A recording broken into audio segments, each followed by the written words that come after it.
My name is Sana Mittar, and I'm the Talks team co-head at Warwick India Forum, and I welcome to you to the WIF Vichaar 2021 episode. Today we have with us the Honorable Deputy Chief Minister of Delhi, Mr. Manish Sisodia. Welcome, sir. Thank you, Sana. Thank you very much for inviting me here. For those of you who don't know, Mr. Manish Sisodia is an Indian politician and the Deputy Chief Minister of the Government of Delhi. He has been the Deputy Chief Minister of Delhi since February 2015. He is also elected as the MLA from Patparganj constituency, and in the government of Delhi, he holds the portfolios of education, higher education, technical education, finance, planning, excise, GST, vigilance, service, tourism, land and building, art, culture, and language. Thank you for joining us today, sir. Thank you. Thank you very much. It's my pleasure to be here and talk to you. Thank you, sir. The pleasure is all ours. To begin with, sir, I think let's sort of start with discussing the crisis faced by the country right now and Delhi, especially because of the second wave of COVID 19. So, there was a lot of helplessness that was assumed during this time, and many critiques have criticized the government's way of handling the situation. But how do you think the situation was handled by the Delhi government? And also, how does the Delhi government plan to face a potential new challenge in the near future so we are not faced with a similar crisis? I would say that let's admit that the crisis that we have faced or we are facing is really, really unprecedented. Uh, it's not about a city or a country. The entire world has never visualized such a situation that there would be a time when the entire world would be suffering, would be worried, scared of a virus, and everything would be, I mean, we would require to shut down everything, starting from flights to trains to buses to markets to life. Everything will come down. And the scale, I mean, most of the time governments are prepared at different level for disaster managements. But the kind of scale this virus is creating for disaster, no government is prepared. And no, I doubt any government can ever be prepared for such a crisis when everything is on stake. Every second house is having a patient or is scared and is at risk at least. So we have seen the most progressive countries also, we have seen the developing countries also, we have seen Indian states, villages, and the cities in Delhi also. I can say that in first round we were fortunate, I can say, uh, because India got the pandemic wave little at later stage after China and US and then some European countries, and then it came to India. So we got some time to understand. We got some time to gauge the problem, and by the time it reached India and it scaled up, we were ready with some sort of infrastructure, some sort of at least know-how about it. But when this second wave came, we were having it was a different thing. We knew what PPE kit is, who makes it. There was PPE kits available, testing kits were available in the market. Some methodologies to treat a COVID patients were there. But again, this time the scale was such a big, manifold than initial time, that you can imagine in Delhi last time the peak day was of 8,000 cases. But this time, for several days, it was like 27, 28,000 every day. For almost, you can say, more than 6, 7 days, the number of cases was about 27,000 every day. This many new cases were adding. And because the number of cases was so much, so number of serious patients was also proportionally high. So we ramped up the hospital infrastructure. In the beginning of this wave, we were having almost 6,000 beds in our hospitals for COVID. But when it came, we scaled up to 22,000. But again, there is a limit of infrastructure. There is a limit of the material that are needed, the medicines and all these things. So the limit was touched. So I wish we could have done more. I wish that if the times go back somehow, We can do more. Yes, we understand and we know we could have done better. But I can say that there are a lot of things to be learned. Preparedness in terms of public awareness, in terms of hospital management, everything we are learning on every front. Yes. I think that's absolutely correct. And I think this pandemic has not just brought about questions about healthcare or about how we can manage such a situation, but also more important questions about things like education. And especially, I think there is a lot of debate going on about the board examinations, which are considered very important in our country. So, what, according to you, in the issue with board exams in today's context and under normal circumstances, can the government be of help to the students, or how can we sort of better the situation for the students? I think this is the problem that we are facing today is, as I said, unprecedented. So we have to think of unprecedented solutions also. We can't just keep pulling ourselves that this is how we have been doing so far. This is the way, this is the rule, this is the convention that we have been doing. We have to come out of conventional methods. That's the basic line our government is working. But unfortunately, at federal level, this is not being seen. I have been requesting federal government that we should take care of the situation. We should understand that this situation is not a normal situation. We have to think out of the box. We have to solve this problem by thinking out of the box solutions. We I have been a big advocate of examination reforms also. I have been saying before pandemic also that this practice of judging a student based on a 3 year examination after 1 year of study is not a fair examination system. We have to change it, and the world has moved ahead. Now again, when we are facing pandemic situation and we are facing lockdown, and the conditions are not in favor of attending schools for kids, we are forcing them to come to the school and have offline examination. I think we are living in 21st century. Solutions, this is not acceptable. I have been opposing this.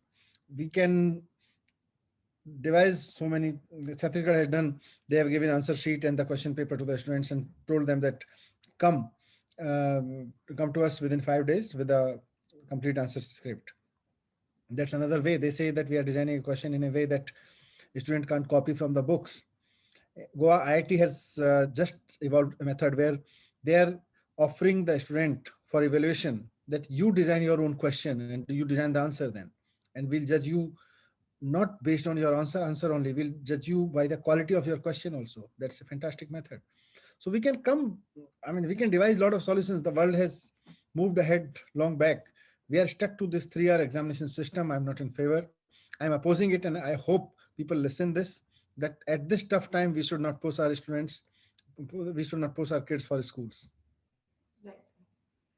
So, talking about education reforms, based on the Delhi government's educational reforms, particularly the transformation in public schools, which has been so apparent, where do you see public schools vis-a-vis the private schools in Delhi now? And do you think any average parent in Delhi will have more confidence now in sending their kids to a public school rather than choosing for a highly priced private school? I won't say that all the parents can feel confident, but yes, I have met thousands and thousands of uh, parents in Delhi who are feeling more confident about the government school system now. And not only they are feeling confident, I know a lot of people who have actually taken a decision in their family, who have shifted their wards from a private school to a government school. So this is the evidence of the confidence that people are getting now. But this all will take time. It was a legacy. India was a great country for having a good government school at one point of time. And most of the people who are decision makers today, who are influencers today, are product of government school systems only. But unfortunately, in last 20-25 years, we have seen the time when government schools came down, and private schools, especially set up by the same people who were supposed to make good government school, have actually um, uh, came up in the system, in the market, in the need, in the quality. So and on the simultaneously, the people who were responsible to improve the quality of government school system actually were not doing their duty honestly and with intelligent intelligently. So all of us suffered because of that. It will take little more time, but yes, parents are getting more confidence into government school system. That there are evidence. I'm not just saying it because I am the minister, but since lots of parents are shifting their their kids to government school from private school, but a lot of reforms are needed. And I'm not against private schools also. Private schools are also needed, are the hard reality of the day. But what I visualize it that the quality of government school and a private school should be equal. There could be more facilities in a private school. Parent may choose that will pay more for those facilities. That's fine. But quality of education should be there in all schools. Right. Absolutely. I think, and with this similar thought, you've also advocated for a Delhi state board. So, how will a decision for having a separate New Delhi state board help the students in Delhi as compared to maybe the other states and be beneficial to start for the students, especially in this time? Actually, yeah, as I said, with respect to pandemic answer, the same answer comes here because I have been advocating for examination reforms because the education system in India, especially the government school system in India, needs a lot of reforms. This includes the good quality school buildings, better environment, better teacher trainings, better curriculums. But at the end of it, everything depends on the examination system. Right now, in most of the boards in India, the pattern that is being followed in examination is a rote learning examination. We teach a student for 1 year, and then at the end of it, we take one examination for 3 hours, largely 3 hours, and most of this is based on rote learning. In our books, in our policies, we talk about that there should not be rote learning. The education should be more context based, more practical, more understanding based. But unfortunately, if we do not judge the teaching, the understanding by different method, then how can a teacher standing in a class will teach in a different way? So that's why we want to change this whole education system. And the root cause of the whole education system is examination system. So we are setting up this new board in Delhi, which will make sure that the rote learning practice in class can we can do away with that. So, since we're talking about getting these new reforms into place, there are also challenges that the students of today will face in the future, primarily because of the pandemic and because of the unprecedented situation that the pandemic has created for the boards. So, what steps can the government take to prepare today's children for the future challenges that they might face?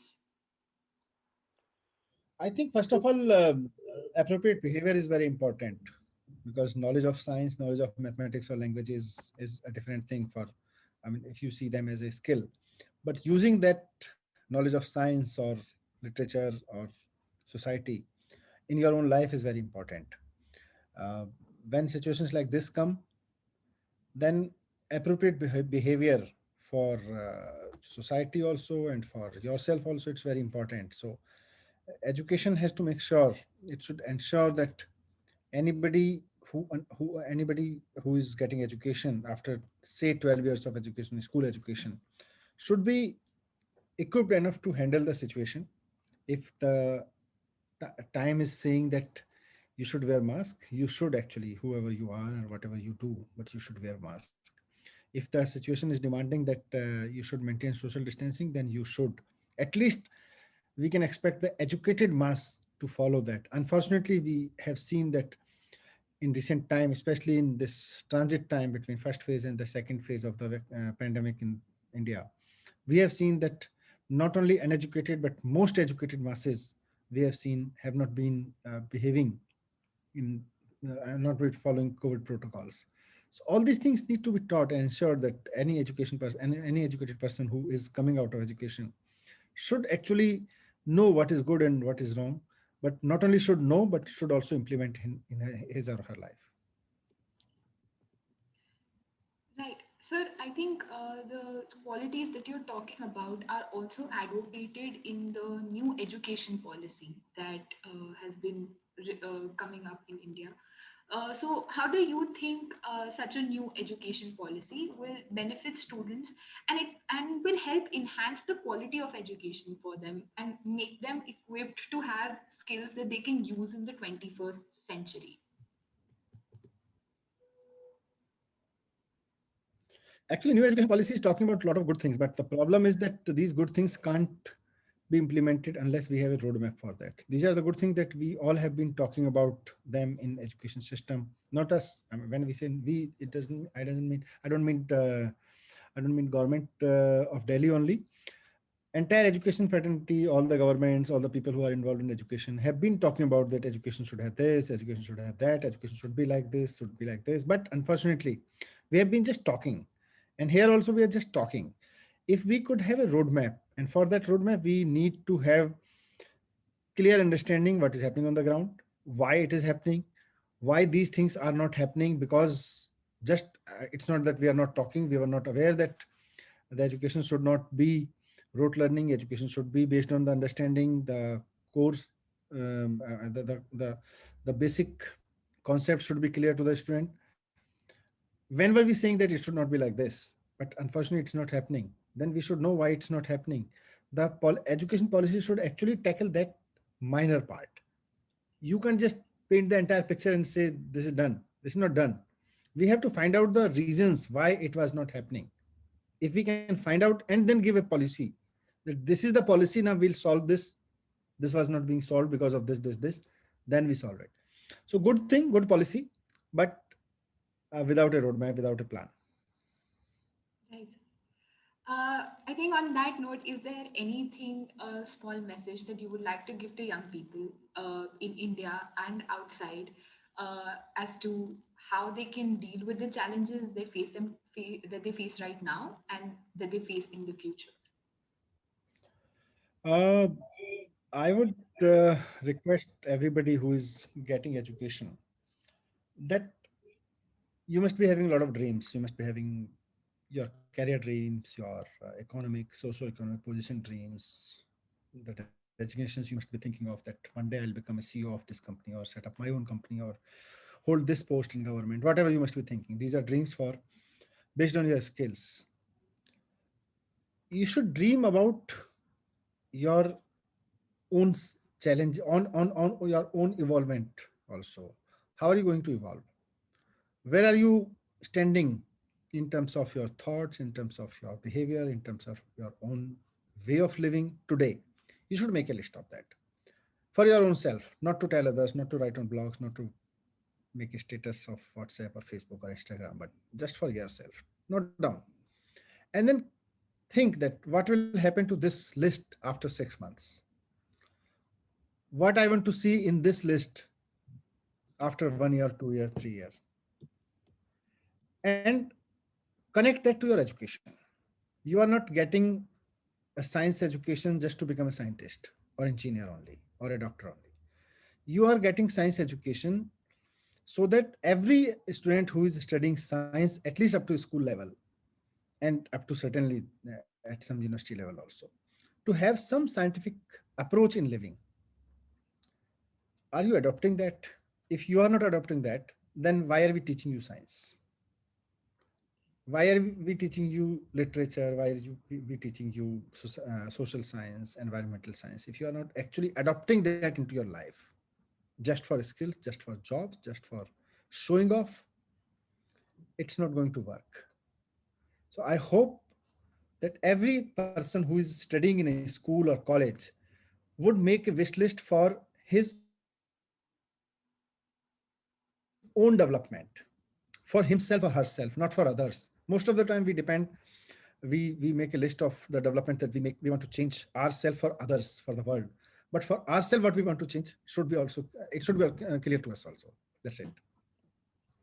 Thank you so much, sir.